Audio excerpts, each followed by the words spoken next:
If you are trying to pour water into a bucket and that bucket's got a little hole at the bottom, right? You can keep filling up that water all you want, but all that water is going to slowly drain out, right? That's what's happening to your money, potentially, okay? In this episode, we're going to talk about why companies that make a lot of revenue lose all of the profit because they're not pricing their jobs correctly. What's good, Pod Squad? Thank you so much for listening as we talk about pricing here. Quick shout out to our sponsor, mightylinetape.com/stripe it. They will send you a free sample kit. Can you believe, Matt, they're still sending out free sample kits? That's great. It's unbelievable. mightylinetape.com/stripe it. Do you know how many companies out there make tons of money, revenue, and they monitor the health of their business by how much money is in their checking account, and then they get to like the end of the season, the end of the year, or even worse, the start of the next year, and there's like no money left in the account. And the whole process starts over again and business owners are stressed out. It's entirely possible that you're just completely underpricing and butchering your profit on your jobs. Totally possible. So I wanted to take a few minutes to talk about a very broad and, something we could get really like deep into the weeds. We're not going to get into the weeds on this episode though. I do want to talk about one critical thing that I think a lot of newer businesses in particular don't take into account when they're pricing their jobs. So why do we sometimes lowball our pricing? Why are we sometimes too low, which leaves us at the start of the next season or the end of the season with not enough money? Well, often it's like psychological, right? We're afraid of losing the jobs. We don't really know what we should be pricing and we just want to acquire jobs. So we're pumping in jobs at lower revenue amounts, just trying to like keep the cash moving in.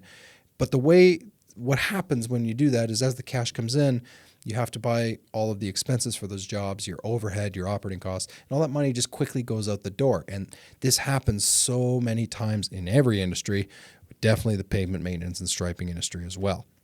So there's sometimes a lot of pressure on pricing. You'll see this online. This is how much we charge per foot. I feel like I could charge this much. And it's kind of missing the big, more important point when it comes to your pricing, which is, are you factoring in all of the costs that you need to factor in? Because if you're not, you could be leaking that profit through the bottom of your bucket. So few things that you need to think about when it comes to pricing and fixing that profit leak that might be in the bottom of your bucket, okay?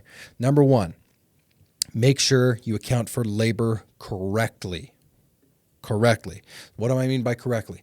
Well, there's two things that I see happen a lot in striping in particular that really can mess you up as you try to grow, okay? So number one, an owner-operator does not assign themselves an hourly wage. Okay, so I was this guy, just so you know, in 2018. I had no plans for expansion of the business. I didn't know what I was doing. I just was trying to figure out, honestly, how to even stripe parking lots. I didn't know how to run the equipment. So when I would quote stuff, I wasn't thinking about like, well, I think Cam's going to be on this job for 5 hours and I'm worth $50 an hour, so therefore I'm going to charge this. I wasn't thinking that way. I was basically just going off of what my market dictated, and I was just pricing it that way. That's totally fine when you're just brand new getting started, because then you'll get a feel for things. That's not a good long-term strategy though. So if you are listening to this and you're an owner operator, what do you want to pay yourself in the field? If you were to hire yourself in your business, how much would you pay per hour to do the work in the field? Big mistake I see is when companies don't do that. You need to account for that because that's going to allow you to make more predictable pricing and ensure you're not leaking profit by basically not accounting for yourself properly.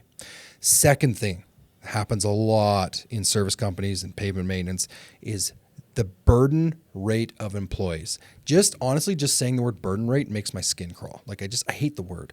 But what is the burden rate? The burden rate means all of the other costs that you have to pay an employee when they're on your payroll. Okay, so hear me out. Let's say you hire someone to stripe or seal for you and you pay them $20 an hour.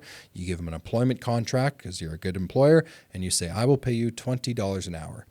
That employee does not actually cost you $20 an hour. It probably costs you closer to like $26, $27, maybe even potentially as high as like $28 an hour because of the burden rate. So burden rate accounts for all the things that you have to pay for in your local state, provincial, federal, whatever, wherever you are.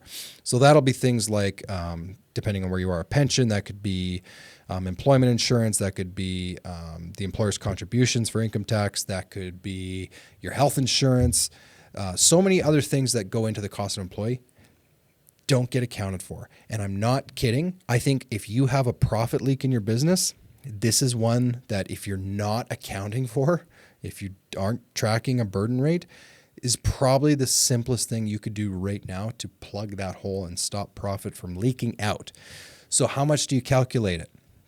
Not an accountant, fair warning. I would use a broad rule of thumb. I would say 1.3 times the hourly rate that you're paying someone would cover your burden rate. So I'm sure there's an accountant out there listening who's probably like screaming, that's not the right way. Or maybe they'll tell you, yeah, you'll be covered. Typically where I am, the burden rate is a little bit less than 1.3. So I don't have to actually like go that high. We still do it anyways, because we want to make sure that if we send a $25 an hour employee out in the field, that we're accounting those costs correctly. Make sure you do that. And then of course, all your other things as well, like, everyone knows how to keep track of your paint and your cost of goods. The other thing that I really, really think will help you plug the profit hole is your overhead. Nobody likes, Matt, do you like talking about overhead? Nobody likes talking about overhead. It's over our heads. You see what I did? Wow. Thank you. Overhead is, we've talked about this lots on this show. Overhead is all the money that you have to spend just to run your business. Okay. So not paint. You don't need paint. Like your internet, your phone bill, your shop, your repairs and maintenance, all the things that kind of go into the necessary costs for you to operate, your insurance, all that stuff. So it's amazing to me when we get like bogged down in these Facebook arguments about how much we charge per foot, and this is how much I can seal, and this is our patching price, and none of these are taking into account the overhead to run the business, which is super important. So in my company at Laser Pavement, like our overhead is quite high, because we have to pay people in the office. We got to pay salespeople. There's an estimator. There's a project manager. There's a finance manager. None of those people make us money, okay? But we have to pay them in order to do the job and run the company.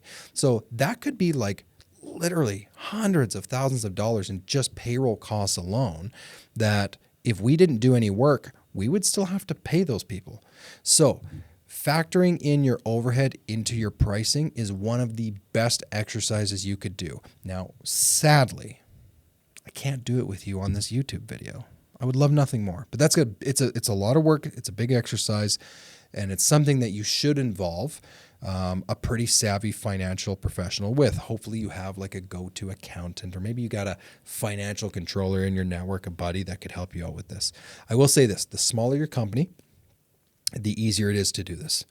Easier it is to do it, the smaller the company. You can project out, how many jobs you think you're going to be able to do, and they will help you. Accountants will help you factor in that overhead cost into your pricing, because if you're not factoring in all of the payroll and the internet and the insurance, all that stuff, you are leaking profit out of the bottom of your bucket. So that's it. I urge you. I think running a business is really hard. It just is. It's not fun some days. And if you're going to put in a lot of intentional work and a lot of hard work to run a business and serve customers and hire employees and basically keep the world spinning on its axis, you should be making profit to do it. Ideally, a lot of profit. So do that by plugging that profit hole. Make sure you're accounting for labor, the burden rate correctly. Get some help from a financial professional for your overhead, and analyze how you are pricing your jobs to make sure that that bucket stays full. All right. Keep your stripes hot. We'll talk to you next week.